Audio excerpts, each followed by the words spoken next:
ആദ്യം സർക്കാർ എടുത്ത നിലപാട് സീറ്റുകൾ ബാക്കി വരുന്നുണ്ട്. 30% മാർജിനൽ ഇൻക്രീസ് കൊടുത്തിട്ടും പിന്നെയും മലപ്പുറം ജില്ലയിൽ 120 ബാച്ച് കൂടി അനുവദിക്കേണ്ടി വന്നു. ഈ 30% മാർജിനൽ ഇൻക്രീസ് ഒക്കെ താൽക്കാലികമായ സംവിധാനമോ, ഇതൊന്നും ശാശ്വതമല്ല. ഞങ്ങൾ പറഞ്ഞതുപോലെ 40 പേരിരിക്കേണ്ട ക്ലാസ്സിൽ 65-75 പേരിരിക്കുകയാണ് ഇപ്പോൾ. ഈ 30% മാർജിനൽ ഇൻക്രീസ് ഇപ്പം സീറ്റ് ബാക്കി വരും എന്നാണ് സർക്കാർ ആദ്യം പറഞ്ഞത്, ഇല്ലേ? സീറ്റ് ബാക്കി വരും, എൻ്റെ ആവശ്യമില്ലെന്ന്.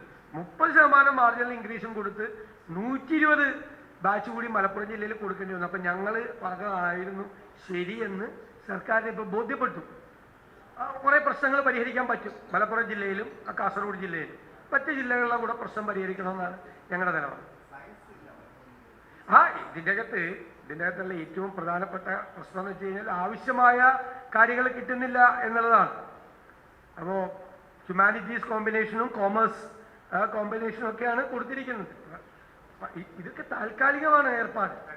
ലോങ് ടേമിൽ അടുത്ത വർഷം ഈ വിഷയം ഉണ്ടാകരുത്. സർക്കാർ മുൻകൂട്ടി പുതിയ ബാച്ചുകൾ അനുവദിക്കണം. പുതിയ ബാച്ചുകൾ, പുതിയ സീറ്റുകൾ കൂടണം. ഇത് 2-3 വർഷമായി നിരന്തരമായി ഞങ്ങൾ നിയമസഭ കൂടുമ്പോഴും പ്രശ്നം പറഞ്ഞുകൊണ്ടിരിക്കുകയാണ്. യഥാർത്ഥത്തിൽ അടുത്ത വർഷത്തിന് ശാശ്വതമായ പരിഹാരം ഉണ്ടാകണം. സയൻസ് ബാച്ച് ഉൾപ്പെടെയുള്ള കാര്യങ്ങൾ ചെയ്യണം. ഇതിപ്പോൾ പല സ്ഥലത്തും സയൻസ് ബാച്ചൊന്നും തുടങ്ങാനുള്ള ഗവൺമെൻറ് സ്കൂളുകളിൽ എന്ത് സംവിധാനമുള്ളത്? അപ്പോൾ ലാഭമൊക്കെ വേണ്ടേ?